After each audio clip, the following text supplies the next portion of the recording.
which means that none of them has sufficient power or authority to address the challenges adequately on their own, since no single country has power over the other. Therefore, it is very important that we do have the responsibility to address transboundary issues, and it is therefore important that cooperating partners do have an enabling legal framework, and they create innovative ways to work across the boundaries. Over the years of my involvement in TFCA colleagues, I learned that applying scientific and technical knowledge to address the multiplicity of challenges and also opportunities that present TFCAs, investing a lot of money is the answer. There is need for having a robust and workable legal framework. In other words, it's essential to establish suitable legal framework, infrastructure, and instruments that we have, so that we can share experiences across the boundaries, and we can achieve the TFCA dream. So today, in our session, we are going to be sharing some experiences with you at various scales, from a global perspective to a regional perspective, and also some implementation of various initiatives or projects that are being done in the region. I think we're getting started now. On our agenda, we are going to have about 3 presentations from some distinguished experts that have joined us today. And we are going to start with a presentation from 2 wonderful colleagues from the CMS Secretariat. As you might be aware, that the Secretariat for the Convention on the Conservation of Migratory Species is one such international treaty which is resonating very well with the TFCA agenda. So I have Andrea de Kroot. Can you wave, Andrea, so that people can see you? And then we've got Clara. Clara is going to be a co-presenter with Andrea. Clara No. Dear colleagues, Andrea de Kroot is an ecologist from New Zealand who is currently based in Kenya, in East Africa, as the Transfrontier Conservation Areas Program Manager for CMS. And for over 10 years, Andrea has worked across conservation and development and humanitarian fields as well. She joined the United Nations in 2015 as a senior environmental coordinator for the United Nations High Commissioner for Refugees. She has also formerly worked for Care International in Papua New Guinea on community-based adaptation to climate change, and on small atolls, and with cheetah conservation in Botswana, promoting community-based conservation and human-wildlife conflict mitigation. So we do have a wealth of experience there from Andrea. And her co-presenter is Clara Nob. Clara, can you wave so that people can see you? Thank you. Clara is a legal specialist. Clara is a legal specialist who joined the Secretariat on the Convention on the Conservation of Migratory Species, CMS, in 2014.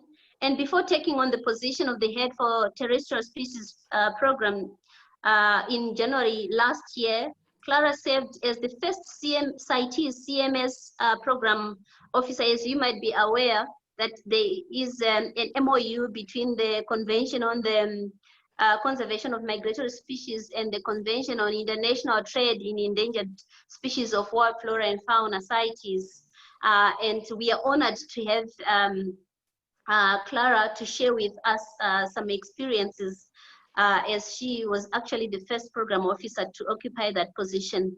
And she has been supporting concerted efforts and parties to CITES with the development and implementation of the National Ivory action plans, and also the establishment of the joint CITES CMS African Carnivore Initiative. And prior to joining the CMS Secretariat, Clara has held various positions with the United Nations Environment Program, UNEP, in Nairobi from 2007 to 2014. So now I'm going to give the floor to Andrea and Clara to give us the first presentation on CMS. Thank you. Thank you very much, Patience, for these very warm, welcoming words. And thank you also very much to the whole SADC PFCA steering committee for inviting the CMS Secretariat to be part of this wonderful webinar series. I'm going to share my PowerPoint with you. Just a quick moment to... So, okay. Can you see the PowerPoint? Yes, we can see the PowerPoint. Clara, you can, Andrea, you can actually go ahead. Okay. It's just in presentation mode, so if you want to swap the slide after all. Yes, just a second. Yeah. So. Yeah. Okay. Okay, thank you very much. Yes, so together with my colleague Andrea, I would like to give you just a short introduction to what CMS is about and also how it is relevant for your work on TFCAs and for the SADC region in general. Yeah, so why do we actually need the Convention on the Conservation of Migratory Species of Wild Animals, or in short, CMS? Well, there's thousands of animals that are actually migratory and that move to different habitats in order to find food, to breed, to find wintering or summering grounds, or to rest while they're on their way. So that means that they do not actually belong just to one country, but they move also across international boundaries. And therefore, in 1979, approximately at the same time that CITES came into effect, the range states or some countries decided that they would like to create a global convention to protect those species that move across international boundaries. And by doing that, to basically provide them with the passport to cross the boundaries and to receive the same protection status in all of the countries that have become a party to the convention. And this is the very important of the CMS, that it actually provides the same protection status for those species that are listed on CMS across the globe. And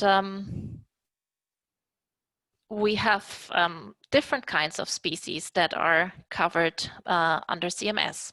So we have those that swim, and amongst those are, for example, the gray humpback, which crosses the Atlantic Ocean, or we have the leatherback turtle, which crosses the Pacific Ocean, as you can see on the green arrows.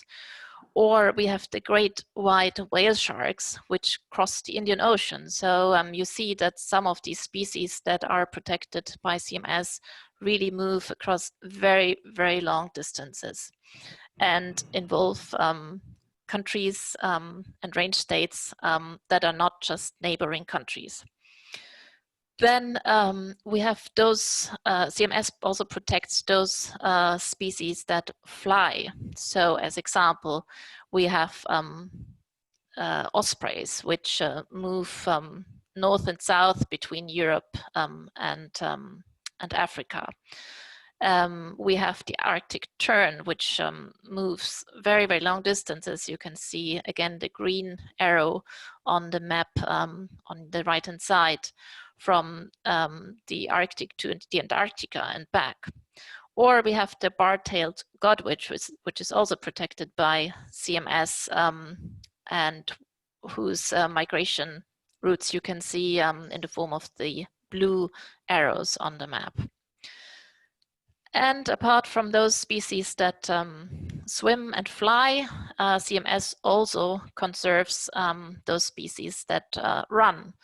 And some of the examples which are covered by CMS are a number of ungulates, such as the Saiga antelope in Central Asia, or the addax and the scimitar-horned oryx, which occur in the Sahelo-Saharan region.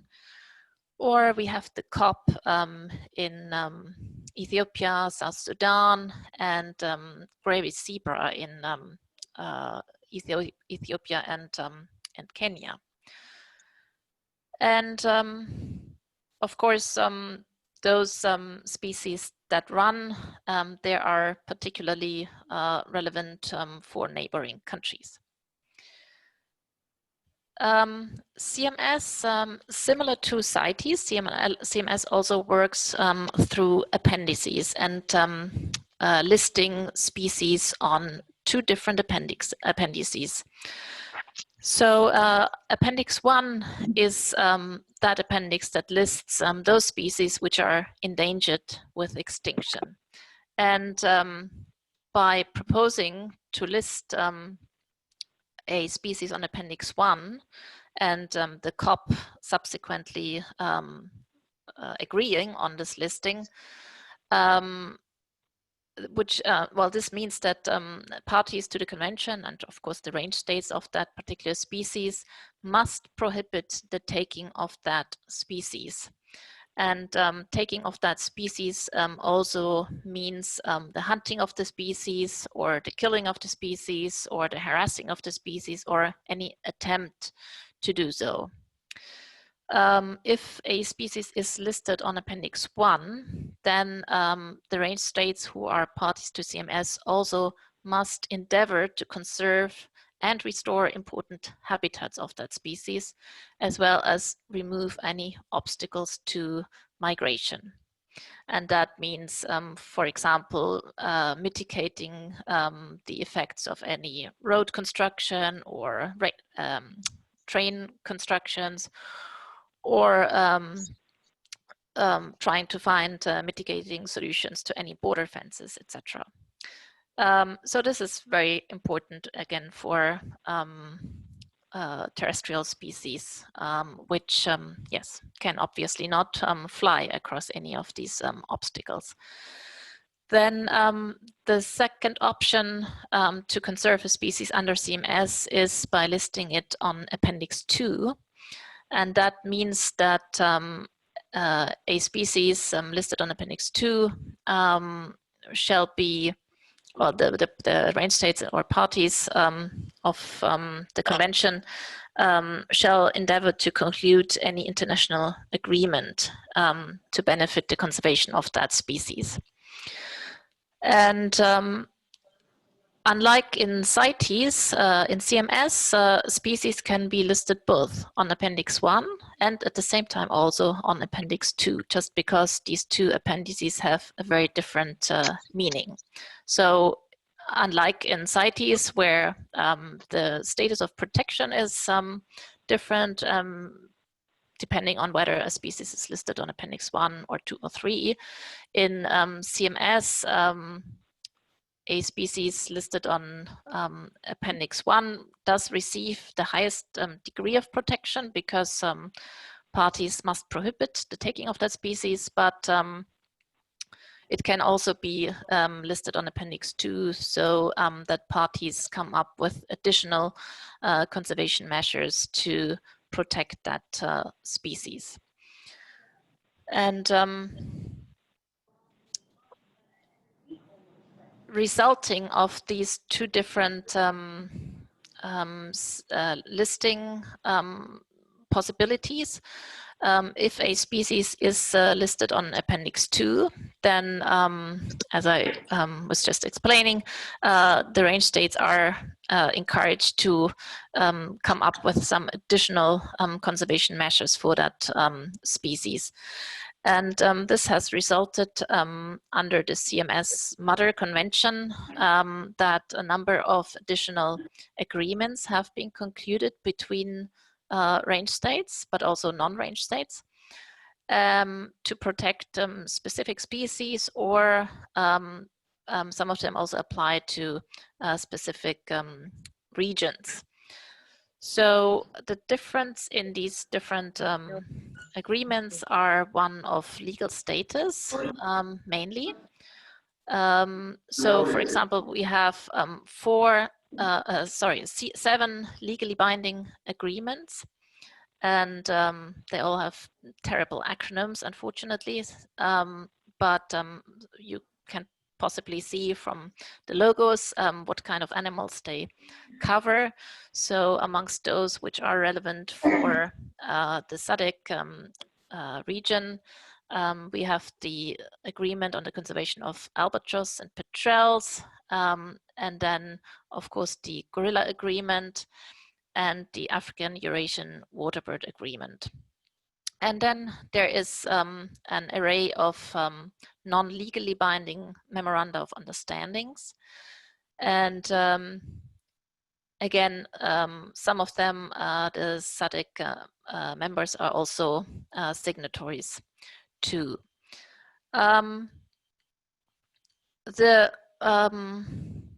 What is interesting about the membership of these agreements and MOUs is that countries who are not a party to the Mother Convention, CMS, can still become a party to one of these daughter agreements.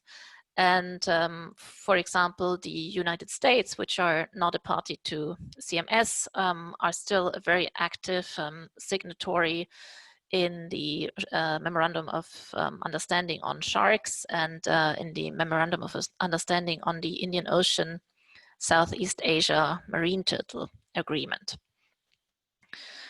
In addition to these official agreements and Memoranda of Understandings, CMS also in more recent times has been engaged in, or has actually set up special species initiatives. And these are not as formalized as the agreements and memoranda of understanding. And they are being operated by the CMS Secretariat. The other legally binding agreements, especially, they all work pretty much independent from the CMS. So they have their own governing and scientific structures, as well as their own secretariats, except for the Gorilla Agreement, which is also being serviced by the CMS Secretariat on an interim basis. And an advantage, so there is an expectation actually that that both the agreements and the MOUs have their own governing structures, but that incurs a lot of overhead costs, because providing a secretariat to each of these MOUs can be extremely costly. So that is why in recent years there has been more focus on setting up initiatives which are being operated by the CMS Secretariat itself. And again, 2 of them are particularly relevant for the SADC region, or Africa as such. There's one on the Sahelo-Saharan megafauna, and then the second one is a joint initiative together with CITES on African carnivores. And I would like to give you a little bit more insight on that initiative. So it's a truly joint initiative between CITES and CMS. It came about because of the severe decline that was observed across most of Africa in 4 of the most iconic African carnivore species, namely cheetah, leopard, lion, and the African wild dog. Of course, recognizing that in some Southern African countries, there has actually been an increase in some of these carnivores. But across the continent, generally, IUCN observed a very severe decline in these species. So the range states of these African carnivores and the Conference of the Parties of CMS and CITES decided that they should give particular focus to the conservation of these species, and therefore decided through a resolution that was passed at the CMS COP13, which took place in February this year in India, that they would more institutionalize this initiative and would develop and implement conservation strategies across the whole continent for all of these species. They would also make sure that the connectivity between the populations would be secured, and something that was extremely important to the range states was that those communities which are living in coexistence with the carnivores would be considered and their needs taken into consideration, and for example, alternative livelihood opportunities be pursued, and that the local communities would actually benefit from the conservation of these animals. Then there was a particular need seen in developing the capacity to conserve, manage, and monitor those 4 carnivore populations, and improve the education and awareness on the plight of them. And it was seen as beneficial to enhance and facilitate the communication and information sharing between the range states, and facilitate fundraising and raising of other resources. So while these joint CITES-CMS African Carnivores Initiative has now been fully embraced by the CMS COP, under the CITES COP, the CITES Secretariat together with the CMS Secretariat was instructed to develop a program of work, and the Secretariats together with the IUCN CAT Specialist Group is at the moment developing this program of work, which will then be sent and shared with the range states for comments, and finally presented to both the CMS and the CITES standing committees for approval. As the secretariats were requested to also look into the establishment of a permanent funding mechanism, this is something that both secretariats are currently working on and exploring opportunities with some partner institutions to set up such a fund, which would then help to implement the program of work that is being developed by the range states. Yes, and then there was a request by the range states to engage in regular range state meetings, at which then the range states could monitor the implementation of the program of work and also exchange best practice examples for conservation, etc. Another tool under CMS to ensure that conservation measures are being implemented for Appendix 2 listed species are concerted actions. And one concerted action that is particularly relevant for the SADC region is the concerted action for the conservation of the giraffe. This is again a less formal way of engaging range states, and this particular concerted action is calling for the development of international, regional, and national conservation strategies. It has some activities that promote the information exchange between the range states and ensure that there is population monitoring being done. And a translocation guide has been developed by partners of this concerted action, which is actually going to be shared with the range states very soon, and to, in general, increase the awareness about the plight of giraffes, not just in the range states, but also globally.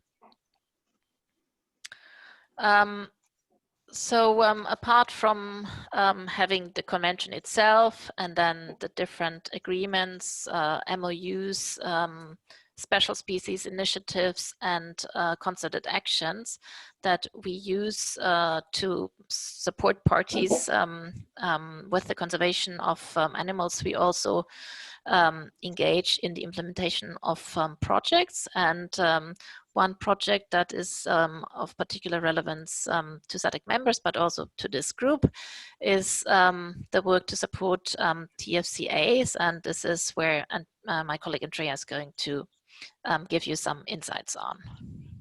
Over to you, Andrea. Thanks, Clara. So this is the project context in which most of you will know me, those that do.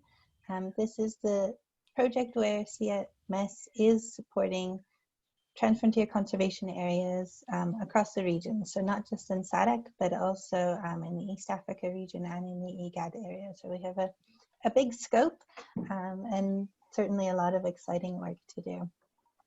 The goal here is to help support TFCAs, and in particular to help support agreements around TFCAs, as well as the implementation of the management.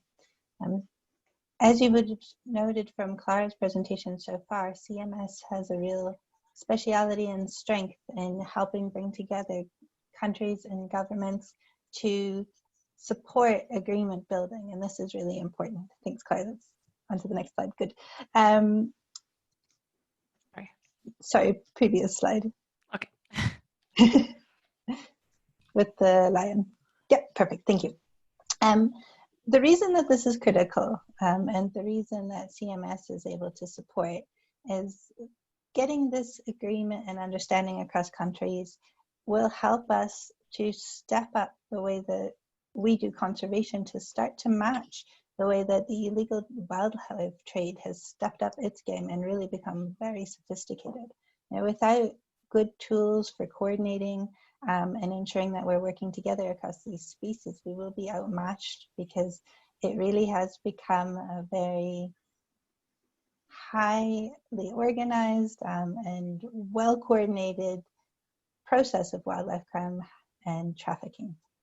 And on top of that, of course, there's the bigger picture problems that we all encounter with habitat loss, which, if there's vastly different approaches to managing these species, habitat might be increasing on one side, but not on the other side of a migratory animal's range. And that still then has the overall effect of that animal doesn't have all the habitat that it needs, and it won't be well conserved.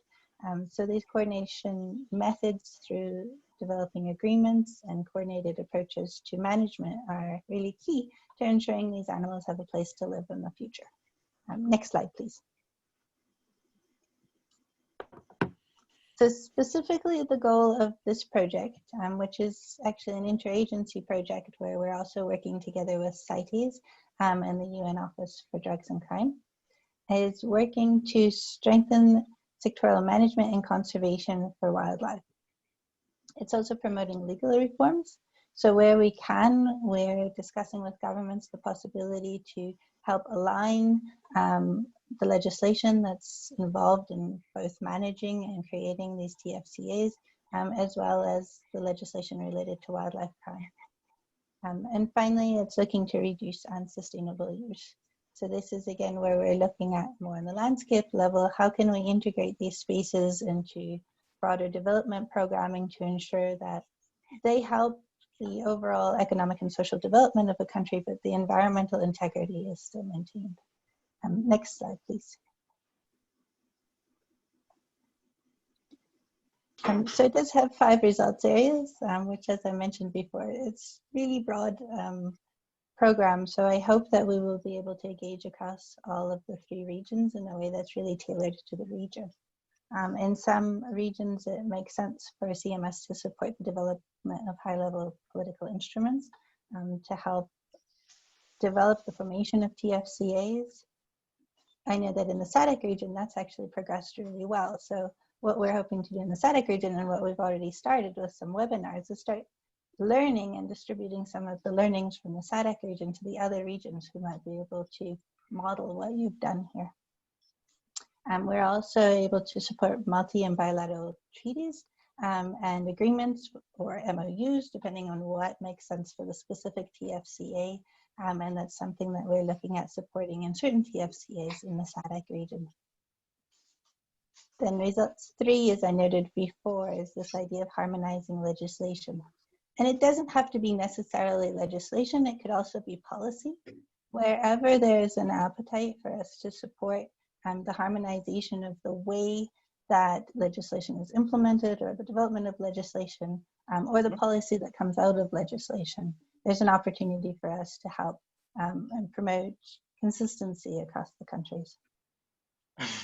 Results 4 and 5 are really related.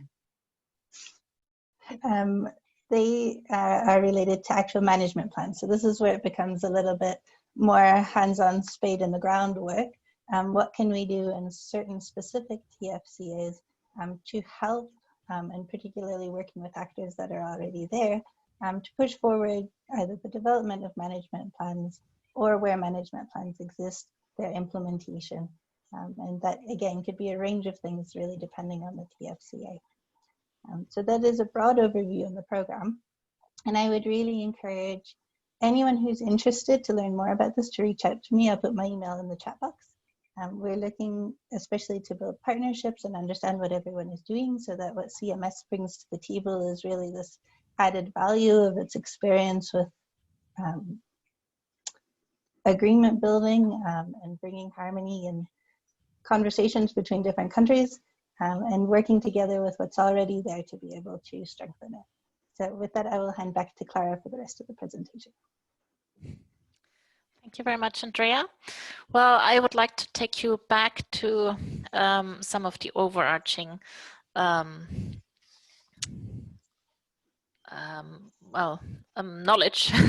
about CMS and just give you present to you a quick map of the current status of membership to CMS. So you will see in blue all those countries that are already party to CMS, and in green those who have not yet joined CMS. However, as I was saying before, since it is also possible for countries to join some of the daughter agreements and MOUs of CMS, we actually do have almost global coverage if we take those agreements and MOUs into account as well. In Africa, and in particular in the SADC region, you will see that almost all of the countries are already parties to CMS. In the SADC region, it's only Zambia, Namibia, Botswana, and Lesotho, which are still missing. And of course, not just the Secretariat, but I'm sure also the entire party community of CMS would be very excited to welcome also those countries on board which are not yet parties.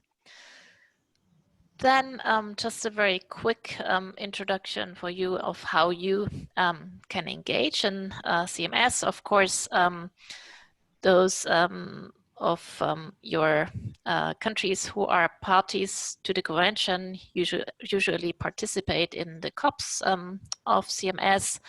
And the COP, as you will probably know, is the decision-making organ of the convention, which reviews the implementation and adopts the budget resolution every 3 years at the meeting of the conference parties. And of course, it also decides on which of the listings that have been proposed, which of the species that have been proposed for listing on the appendices is being actually accepted or not. Then the Standing Committee is the subsidiary body of the COP, and that meets every year and ensures that during the intersessional period of the COP, the resolutions and decisions are being implemented, and if there is any operational or financial issue coming up in the intersessional period, then the Standing Committee provides guidance as to what should be done. And the Scientific Council under CMS provides technical advice to the COP, and it also meets at least twice during the intersessional period. And here every CMS party is also eligible to appoint a scientific counselor. And on top of that, there are some 9 COP-appointed counselors on specific thematic areas to advise the COP on. And then, of course, there's the Secretariat, which administers all the programs. It liaises between parties and with the parties and ensures that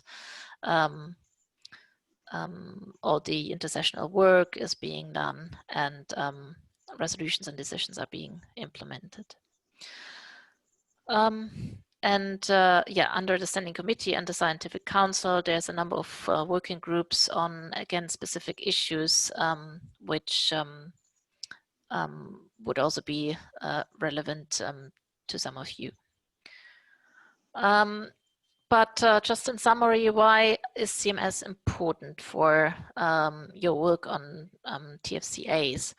Well, as you have seen, CMS as a global convention and involving almost, the vast majority of African states has already agreed on a number of rules and standards for species conservation. And hence, there is no need in some cases, perhaps, to reinvent the wheel and again engage in policy processes to come up with new rules and standards. So just as an example, the CMS COP has decided to develop this program of work for the conservation of the 4 iconic African carnivore species. And so there will be a very developed program of work already in place, which would also be ready for implementation within the different TFCAs, of course, or for many different species. There have already been very elaborated action plans being developed and negotiated and adopted by the COP, which are ready for implementation also within TFCAs. Then CMS can facilitate transboundary negotiations. Often, for neighboring countries, this might not be necessary because they already maintain a very good neighborly relationship. But then for countries that are connected through another species, this might be a bit more difficult. So CMS can provide a framework to facilitate such high-level transboundary negotiations. And then, as I just explained through the Scientific Council and its sessional committee, there is already a very established science policy interface, and it provides a platform which can be used by countries to receive scientific advice, but also shape and input on the policies that are being developed under CMS. And of course, by showcasing the work on transfrontier conservation areas within the work of the Conference of the Parties, that also raises the visibility of these DFCAs among the international community, and increases the interest in being supportive of TFCA creation and implementation. So yeah, so much about CMS and its work. Thank you very much yeah, for receiving this presentation. And yeah, if you have any questions, please feel free to ask them to Andrea or myself. Thank you. Thank you very much, Clara and Andrea, for the wonderful presentation. Let me request that colleagues we'll have a question and answer segment at the end of the presentation. We just want to move to the next presentation so that we have a more holistic a reflection and discussion at the end of the presentation. So keep your questions coming on the chat box. We value your opinions and also some insights. As you can see, some of the questions are already being answered as the presentations unfold. So the next presenter is Dr. Elaine Sau. Dr. Elaine Hossau is the Global Challenges Fellow at the Sheffield Institute for International Development and is an interdisciplinary legal scholar specializing in transboundary conservation areas, environmental peace building, and indigenous community conservation. Currently, she is co-chairing the IUC and CISP theme on the environment and peace, under which she established the Task Force on Migration, Environmental Change and Conflict, and she is also an honorary member of the ICCA Consortium. Elaine is also a research affiliate with the Biodiversity Security Research Project and an honorary researcher at the University of Rwanda Center for Excellence in the Biodiversity Natural Resources Management. She has a PhD in Resource Management and Environmental Studies from the University of British Columbia, Institute for Resources, Environment and Sustainability, and she has an LLM in International Environmental Law from the Pace Law School. So Dr. Elaine will share with us her experiences from the Greater Virunga Transboundary Collaboration and insights on treaties for the conservation of mountain gorillas. Elaine, the floor is yours. Thanks for patience, and thanks everyone for having me.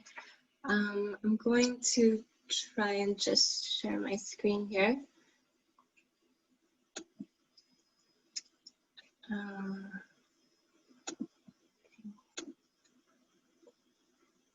Does that show up okay on your side? Okay.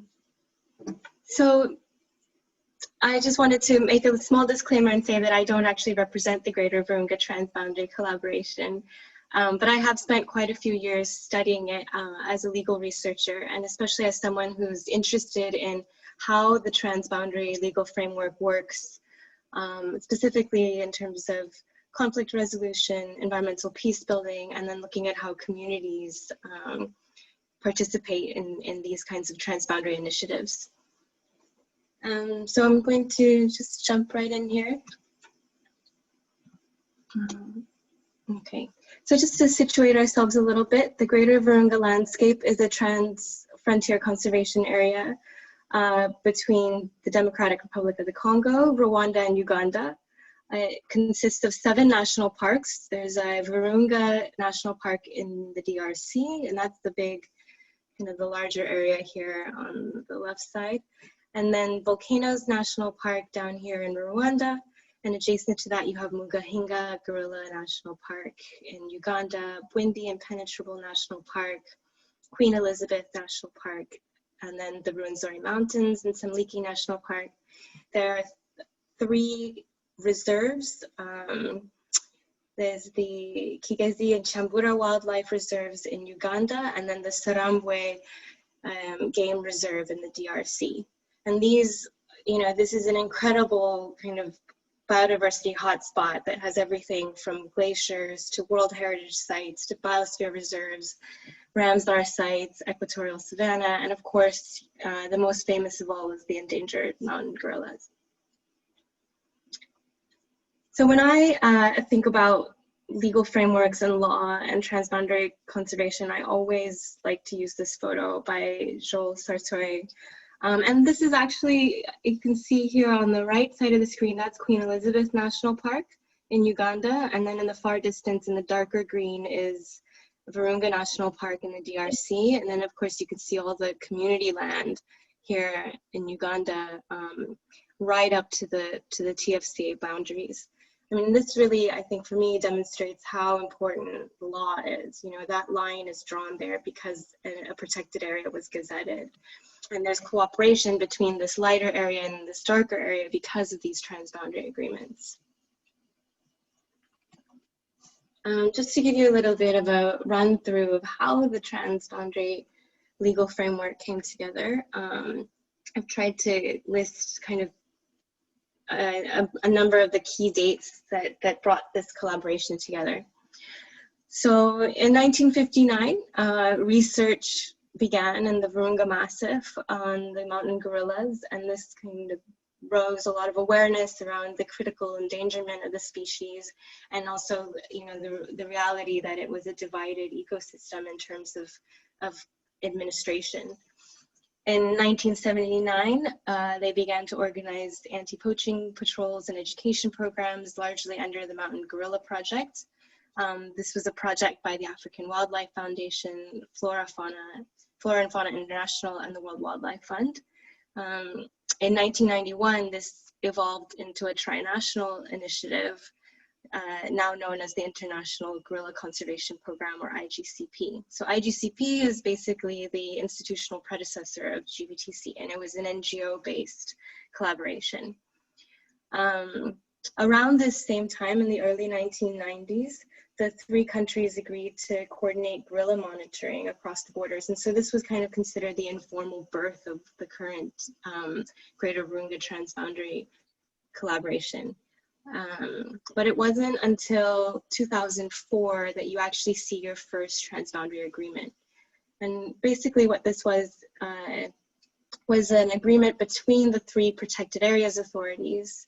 It was the Institut Congolais pour la Conservation de la Nature in the DRC, and then you have the Rwandan Office of Tourism and National Parks in Rwanda, and the Uganda Wildlife Authority in Uganda, coming together to sign a trilateral memorandum of understanding on the collaborative conservation of the Central Albertine Rift Transfrontier Protected Area Network. So at that time, it was under a slightly different name. And mainly what they wanted to do was to formally, I'm getting ads here, was to formally recognize the activities or the ongoing activities by the rangers on the ground. Later on in 2005, this was followed by a tripartite ministerial declaration in Goma on the transboundary natural resource management of the Transfrontier Protected Area Network of the Greater Virunga landscape. And this sets forth the objectives for the transboundary collaboration. So it's talking about landscape conservation, integrated planning, benefit sharing, sustainable development through tourism and regional peace, and it establishes a secretariat to implement the existing agreements. So this is essentially the beginning of kind of higher level government engagement. In 2006, there was a habituated guerrilla group in Mugahinga that crossed over the border to Volcanoes National Park, and so where they went from Uganda to Rwanda. And at that time, the park managers came together to negotiate a revenue sharing memorandum of understanding that basically requires the host country of a habituated guerrilla group to split the tourism revenues 50-50 with the original habituating country. So this kind of was important because it allows sort of benefits sharing across the boundaries, but this is also extremely important in terms of the trust and relationship building between the three countries and the institutions that are involved. Because at that time there was a lot of rumors of suspicion about groups on one side preventing guerrillas freely moving to the other side just so that they can benefit from the tourism revenues. And so this kind of broke down any of those kinds of fears. It also helped to pave the way for transboundary strategic planning. So it was the same year that the first transboundary strategic plan was developed. And it was a 10-year plan that sets out its institutional schematic. And this includes political oversight through the Interministerial Board. It talks about implementation through the Protected Areas Authorities and the Transboundary Core Secretariat. Technical issues are dealt with through regional technical committees, and these are subdivided into themes. So there's one on research, one on tourism, one on community conservation and enterprise, and another on security and law enforcement. And then for broader stakeholder participation, there's a regional transboundary forum. The next legal advancement came in July 2008 with the Ministerial Declaration of Rubavu. And this, many of you will remember, followed a really tragic event where 10 mountain gorillas were killed in Virunga National Park, and allegedly even involving park rangers.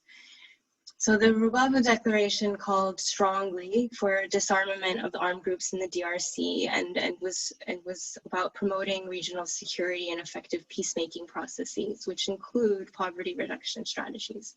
It was also the birth of the GVTC Executive Secretariat. So with funding from the Kingdom of the Netherlands, the GVTC Executive Secretariat established itself in Kigali, Rwanda, and began to take up program development to fulfill these roles. And to support this work, an interministerial board meeting on the institutionalization of the GVTC was held in Kigali in February 2009.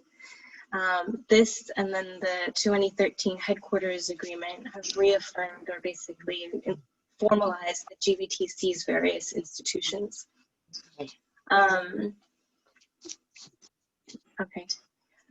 So as a legal entity with the right to enter into its own agreements, the Executive Secretariat has engaged also in MOUs of its own with for example, the International Conference on the Great Lakes Region, or the ICGLR, and the Economic Community of the Great Lakes Region, CEPGL, and that was an MOU in 2014.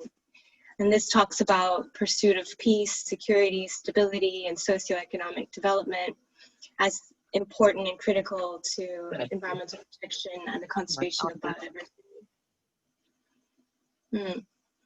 So after another decade, basically a decade of MOUs and declarations, it was in 2015 that the Greater Virunga Transboundary Collaboration finally culminated in a treaty, which was a huge political feat, indicating that there was high-level buy-in from the three states, supporting the bottom-up sort of transboundary collaboration that began with research and guerrilla monitoring. The transboundary treaty is still not yet ratified in the three countries, so this is an issue that I'll mention again a little bit later. But the treaty, just to give you an idea, its main objectives are to coordinate biodiversity conservation and management along with other sociocultural values of the landscape. So this includes coordinating planning, monitoring and evaluation, project development, tourism development, funding, securing sustainable funding, and also especially to share knowledge, experiences, and best practices for evidence-based decision-making. It follows a set of guiding principles that respect the equal status, sovereignty, and territorial integrity of the partner states, and places a lot of importance on sustainable development, including through poverty reduction and sustainable livelihood improvement and community participation. So just to give you a little bit of a picture of what that institutional framework looks like, and what I consider one of its kind of potentially greatest strengths is that it is a very multi-level, multi-stakeholder governance structure that emerged over time based on what was working on the ground, with the activities on the ground, and then moving upwards from there. So what this means is that it allows the different actors to convene and address different issues through different mechanisms, depending on what might be most appropriate at the time. So if it's a diplomatic issue, then there's the opportunity to convene a GBTC summit, which brings together the heads of state and government. If it's a more of an operational issue, then you have the wardens meetings, which are convened by the GBTC Executive Secretariat. Or if it's more of a sort of livelihoods and community component, then you have the regional technical committees. These meetings can be organized regularly or also on demand, kind of depending on an urgent need.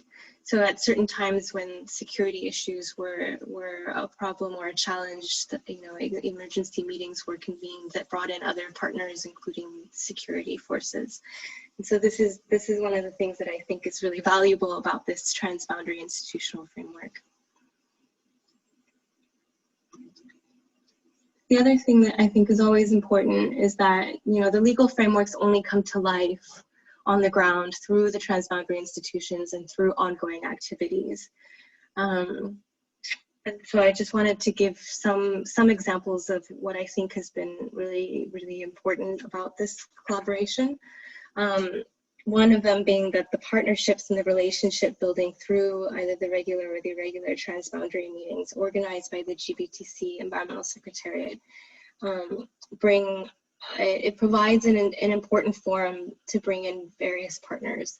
Sometimes this includes research institutions or security organs or security forces, regional organizations, including the EAC or the UN. And as a norm, these kinds of partners don't participate in transboundary legal agreements as signatories. So, they can be brought in through the institutional MOUs, like the 2015 MOU that I mentioned about between the GBTC, ICGLR, and CPGL, but oftentimes the collaborations are not so formalized. They occur through these regular meetings or through the meetings that are called for different purposes. And these meetings can obviously spawn other collaborations, including on-the-ground project development, research collaboration around very specific issues like mountain gorilla health or assessment of the impacts of oil and gas development in the region. And it's been really critical. I think anyone who's participated in these meetings will agree that it's been important in terms of lesson sharing, learning from what each of the different partners or institutions are doing across the border. There is now a revenue sharing program with the local communities living around the parks in all of these three countries, mainly because it started in Uganda, and then the other countries learned about what was happening in Uganda and started to create their own programs on their own side. So I think this kind of cross-border learning is really, really important. It also provides opportunity to deal with very more critical crisis sort of situations. In January 2017, there was a meeting of the Law Enforcement Regional Technical Committee in Goma, where they reported on a variety of sort of border and security issues, including some of the disputed lands around Sarambwe. And you had people coming in from three armies, from the police, from the customs agents, from the judiciary to the park wardens, and all of them saying that peace and security was a #1 priority for them, and also expressing where their specific niche mandates and roles can support collaboration across the border to address those kinds of issues. There's also, you can see down in the bottom left corner there, a picture of a meeting that happened in Entebbe around legal harmonization. So this was on harmonization of wildlife crime related policies and laws, because you have 3 countries, completely different laws, including different kinds of legal systems. In the DRC, you have a civil law system that's very different, and also francophone, and so these kinds of things can be quite complicated. And one of the most important areas of cooperation between the 3 countries is actually in law enforcement. And you'll occasionally, I've been at the border when poacher handovers were happening, and historically in these kinds of cases, the transboundary prosecutions were rarely followed up. The evidence and around the arrests were not always well provided, and so it meant that it was actually very difficult to prosecute the cases that were being handed over to the other side or to the other country. So legal harmonization in this area is really, really critical. It also brought in the East African community, which I think is an interesting development, especially because this is a TFCA that's very unlike the TFCAs in SADC, where you have a much stronger regional institution that has policies and programs around TFCAs, and that's not the case in the Eastern Central African region. So to bring in the EAC through this kind of a meeting I think is valuable. Also, this kind of multi-institutional transboundary collaboration is really important in order to sustain activities on the ground. The backbone of the activities have always been the joint patrols and the mountain gorilla census and veterinary care. So legal formalization. I ask you to kindly wrap up in just a minute. Thanks. Okay, sure. So the legal formalization has really helped to support the institutional specialization and these kinds of activities that are happening on the ground, and give it higher level support. So I'll just mention quickly a couple pros and cons. I think I've already spoken, I think, to the value of this kind of multi-institutional, multi-level structure in the way that it can bring in so much diversity.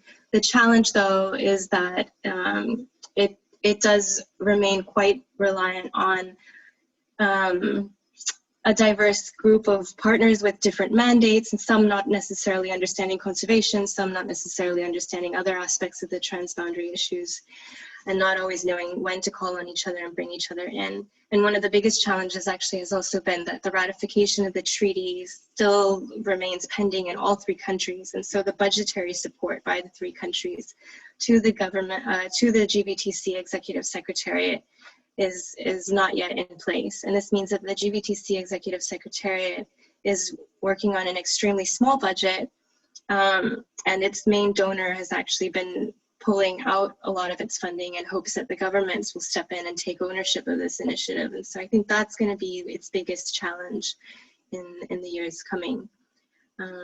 Yeah, so maybe I'll just leave it there at that, and then we can discuss more in the question and answers.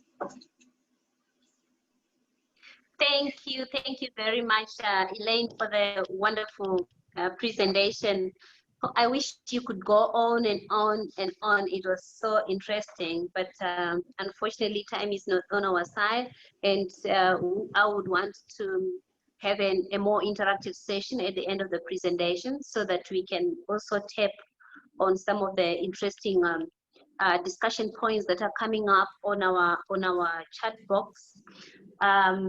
So I will go straight to introduce the last presenter for this session, and then we can do our discussion. The next presenter, last but certainly not the least, of course, is Dr. Rosemary Groom. She is a conservation biologist with over 18 years experience. working in wildlife conservation in East and Southern Africa.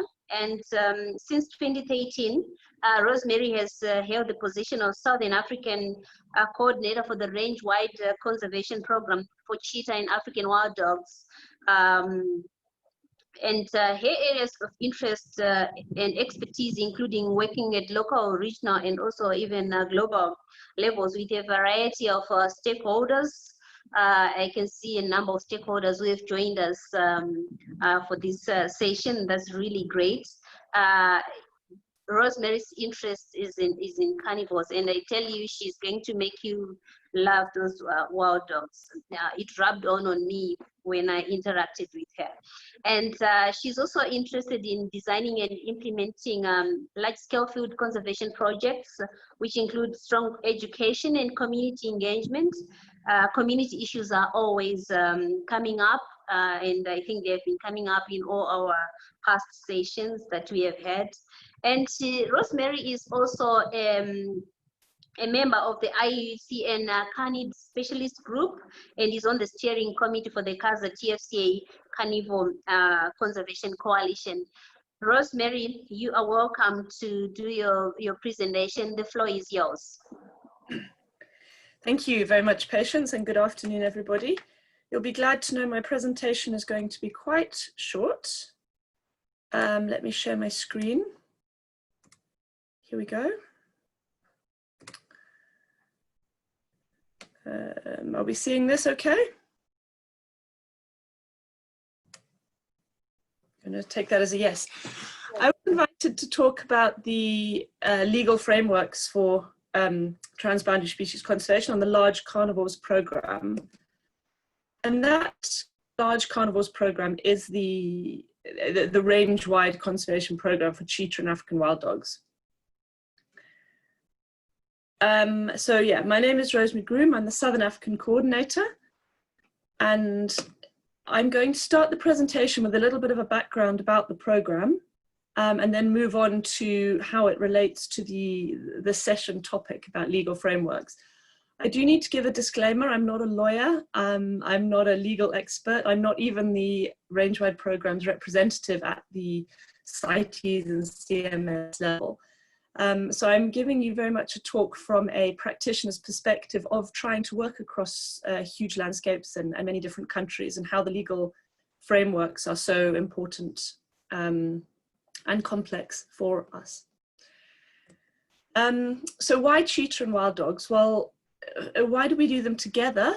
And that's because they share a very similar ecological niche. Most importantly, they're both very, very low density, wide-ranging large carnivores, and therefore they need a similar sort of approach to their conservation. As an example, for African wild dogs, you're looking at only about 1 or maximum really 2 dogs per 100 square kilometers across most of their range, and the same for cheetah. So to put that in perspective very briefly, if you look at the area of land under human habitation, you'll have an area where there are 5.5 million people, but you'll have less than 55 cheetah or less than 5 packs of African wild dogs. So it's a fairly significant land requirement, and as such, cheetah and African wild dogs require management on a significant geographic scale.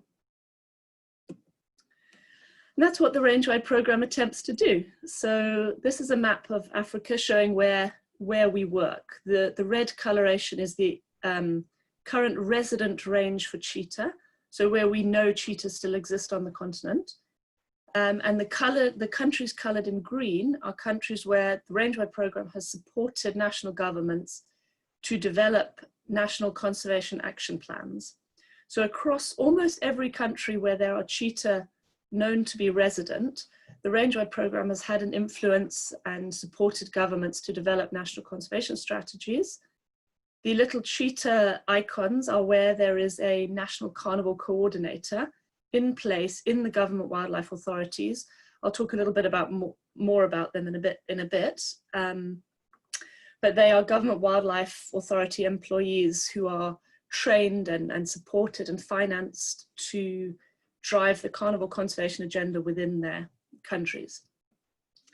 So in total, we have worked on 19 national conservation action plans. We have 14 national carnival coordinators, and we work within landscapes. That's sort of the approach we've taken for the last 5 years of the program. We currently have 4 landscapes: the southern Algerian landscape and the W. Ali Penjari landscape in West Africa, the Serengeti-Tsavo or Masai Mara landscape in East Africa, and in Southern Africa, the focus has been on the Khaza landscape. We will be expanding that over the next 5 years to include 3 more, the GLTFCA, the Luwa Musuma complex across Zambia and Angola, and a new one yet to be confirmed in East Africa. So unlike many conservation programs or organizations, we don't tend to work on the ground. We don't have so many flags in the ground on site-based projects. We tend to play a much more overarching, large-scale, wide-ranging role, very much in leadership and coordination, working with a huge variety of stakeholders, a very diverse and numerous group of people, to try and foster coexistence with cheetah and wild dogs and large carnivores generally, to strengthen connectivity, which is obviously so important for these wide-ranging species, to work with a huge number of strong scientists to try and increase the evidence base for conservation, and strengthening national capacity in part through the national carnivore coordinators that I spoke about, and also to support policy and legislation. So where does one start when one has goals like that? Well, as a very start, we just try and find out where they all are. So we host and update global distribution databases for both species, and then map out the distribution. It's very important for any conservation effort to know where they are, where they might be, where they used to be, where we're not sure, where they could possibly still exist, and those sort of categories. So we're sort of the global record keeper of distribution status. And then we work through a strategic planning process, starting with regional conservation strategies. The picture at the bottom was the Southern African workshop where we updated the Southern African strategy in 2015.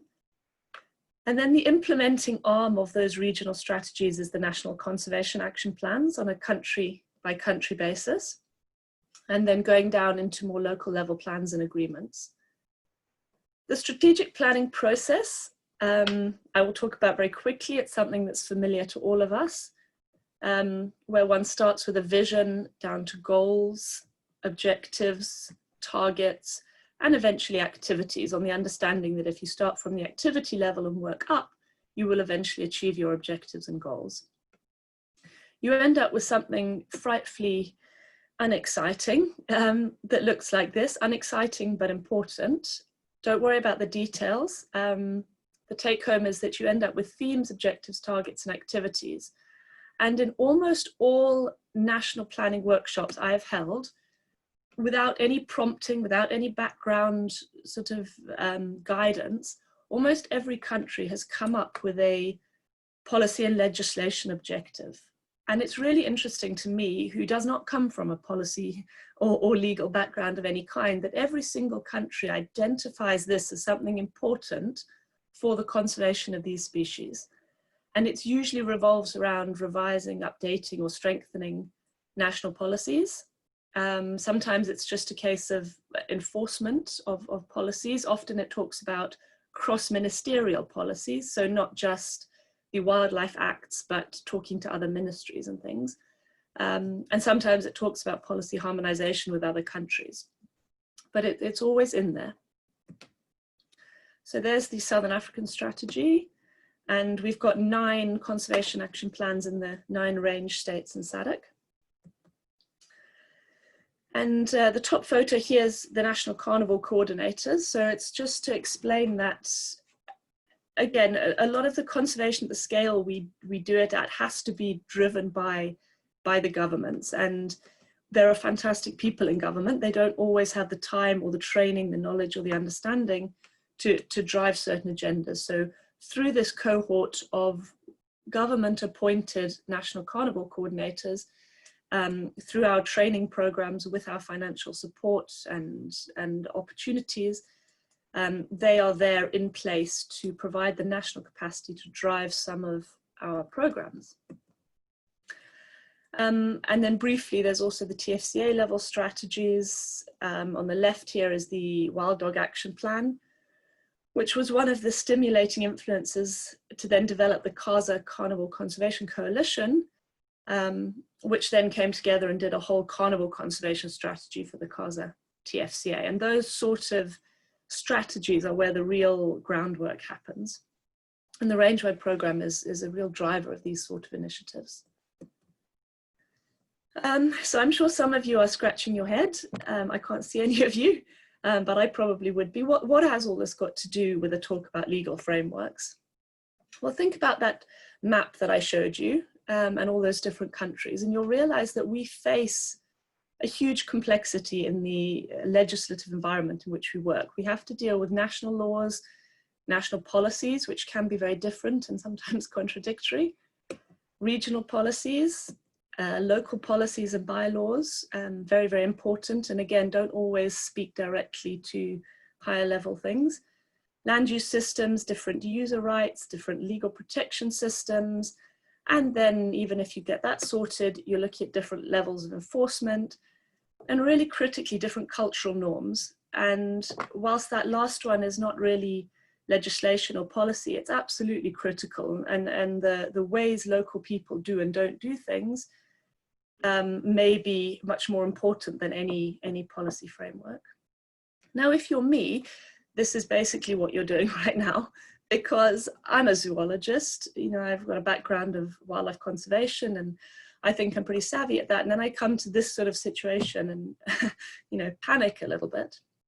And then you throw in the SADC frameworks and policies and the international conventions and the TFCA frameworks, and you sort of keep panicking. But then actually, these three frameworks engender a sigh of relief, because these frameworks have listened to people like us and watched the struggles, and they're all about trying to harmonize policies and develop overarching regulations and provide standardized set of guidelines.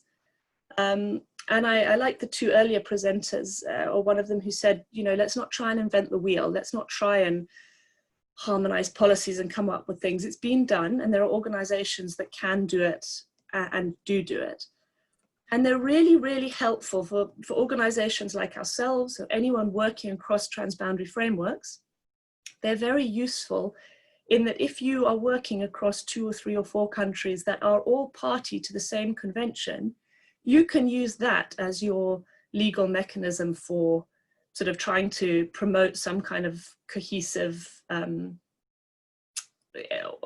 set of protocols that people follow. You don't need to try and work within the different national structures and policies, because if they have signed up to those conventions, they are bound to try and abide by their decisions. So in that regard, they're very helpful. And just to summarize, you know, that the aim of the TFCAs is to facilitate free movement of wildlife by harmonizing policies, etc. For CASA specifically, to sustainably manage the Kavango-Zambezi ecosystem, through harmonization of policies, strategies, and practices.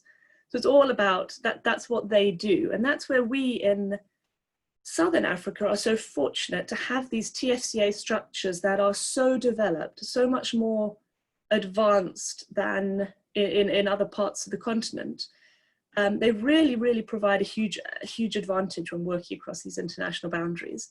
And not just that, but also in terms of the donor recognition. I was listening to the talk of last week, I think, about financing opportunities, and so many of them are talking about CASA and GLTFCA because they're recognized and they work. And even just the signed MOUs and mandates and treaties between the governments provides a great starting point. If I talk to my colleague in East Africa, you know, he can't even get Kenya and Tanzania to talk to each other. So really the TFCA frameworks are hugely important. Just having those secretariats in place to go to and ask for help with a transboundary initiative is a big thing. I'm not going to go into any detail. I'm going to just show you some of the issues that we're dealing with, SADC protocols, the international conventions, and just a small selection of some of the treaties and policies and conventions that many of these... Thanks, Rosemary. If you can do that in 2 minutes, thanks. Yeah, many of these countries are party to. So this is where we're working. Luckily, we have these integrated development plans and policy harmonization reports. So what is the relevance to us of these laws? What is the relevance to conservation practitioners? Well, obviously, making sure you operate within national laws, ensuring you understand local laws, but often also understanding that often the laws are very good, enforcement is very poor. Likewise, local knowledge or understanding of national laws may be very poor, and that's where education comes in. There's no point in going to an area armed with the legal book if people don't understand about it. So you may well have to take some steps back and educate. I think this is the key. Legislation can be extremely useful to you. You need to know it to use it. It's outside. It's not just about be careful not to do things wrong. It's there to be used. And then there are opportunities to advocate for improvements in policies and legal instruments. And then I will skip these because Clara talked about this in a great deal of detail, but the African Carnivore Initiative was the only thing I was going to bring up because this was in fact based partly on the range-wide conservation program for cheetah and wild dog. So it's an example of how we as a program have been able to use our influence to support international conventions, policy, dialogue, and other ways here take a prominent role in advocating. We play a role in the CITES meetings, we support the authorities, and then producing, like I talked about, the evidence base for conservation. So the final slide with the summary messaging. For people like us, non-lawyers, take time to understand the frameworks you're working in, not just to make sure you don't do anything wrong, but to know which ones you can use to support what you're trying to do. Work with stakeholders from local governments at national level as well as local level. It improves local capacity and it also should ensure you work within the framework. Understand the different cultural contexts, and you know, there's no reason not to advocate to change policy or legislation to benefit local livelihoods and conservation. You often have opportunities at whichever level, and if you can't do it directly, work through some of the bodies that can. Thanks, Rosemary. And then use the existing structures, like the TFCAs and the secretariats. Thank you. Okay, thank you very much for the wonderful presentation. And there's so much, I think there's so much to absorb and to digest from the presentations. Sorry, the time is just not on our side. And it's interesting that I've seen quite some interesting discussions that are ongoing on our chats. And some of the questions that I wanted to take up, I think have been addressed by the presenters. These presenters are really smart. Thank you very much. Maybe I will pick on one of the questions that I see has not been addressed. If I can go back to either Clara or Andrea, if you can just in a minute elaborate on the CMS tools and best practices, and perhaps maybe indicate maybe the source that those that are interested can actually access. I saw a question from Tai Teferi. If you may, Andrea or Clara. Thanks, Patience. I guess that is the question. Was it a question on the wind energy? Yes. Okay, so actually we've provided a response in the chat for that, but very quickly there is in fact a CMS task force on renewable energies, which consists of governments, but also NGOs and companies working in that industry, and this task force is compiling best practices and guidelines. So I have provided the link to our webpage in the chat for that, if anyone is interested in getting some of the details. Perfect. Thanks for that, Clara. And then maybe if I can go to Elaine. Elaine, your presentation was very interesting. Just to sum up, from your experience, does a legalization or formalization between countries or stakeholders involved, does it really matter? And if it's not there, do we have any alternatives? Just in a minute. Yeah, I mean, I think a lot of transboundary collaboration actually happens outside of formal legal agreements. And a lot of times the formal legal agreements that do exist are quite broad. And so some of the actual activities on the ground happen externally to that or without it even. So I don't think that legal agreements are necessary. I think that they're good to provide political buy-in or political support, especially at higher levels of government, and sometimes also to use that to sort of proof that there's high level political support to bring in other political actors that wouldn't normally engage in conservation. So like the security forces or the courts or even development organizations, etc. Okay. That's really good. Is there someone who has a burning question or contribution? They can raise their hand before we wrap up our session. Okay. So I think the session, I found it very enriching and very interesting. Thanks to our presenters, they gave us a global perspective with regards to what legal frameworks are available at global level with regards to transboundary management and conservation of species. The species that we are recognized under the CMS or the Bonn Convention as migratory. And we also got a bit of very in-depth insights and very interesting presentation from the Virungas. You know, there are a number of initiatives that have been done there. Maybe some best practices that the sort of TFCA that are at various levels of development can also follow through and learn from. And Rosemary gave us a feel of what it is like to actually work in that space where you're actually interested in looking at species that are transboundary in nature. But of course, Andrea told us that, you know, these species were given passports under the CMS. So at this juncture, I would like to request our facilitator, Dr. Clara Bocchino, to give us some wrap up, few remarks and what to expect next before we close. Clara, the floor is yours.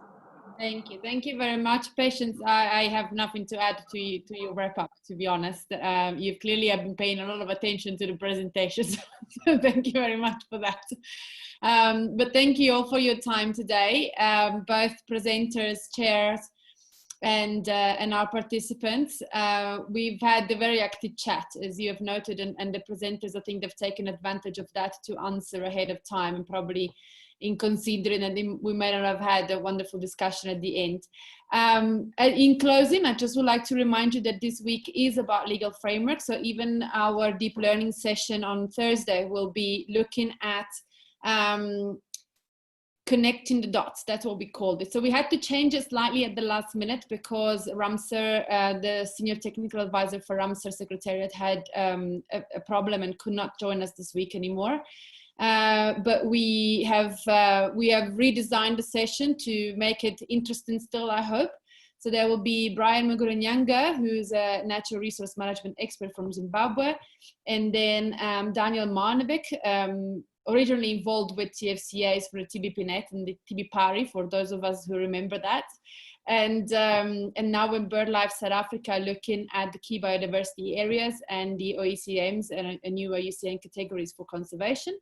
And then myself, I'll be involved also as expert in terms of looking at the African Union Convention that was signed in Maputo in 2003 on natural resources management and conservation that entered into force only in 2017. So it's time that perhaps in the region we're looking at that and try to understand what the mandate of that is and how we can connect the dots between that and the TFCA's future in our region.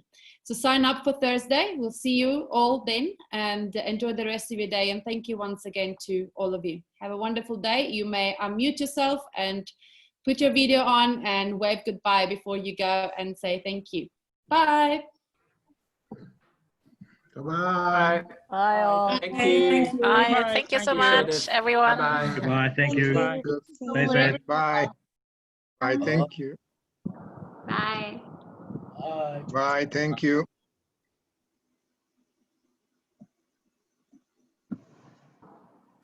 Thank you. Okay, thank you. Bye. Yeah, have a good day. Bye-bye. Yes, Bye, everyone. Thanks again. thank you.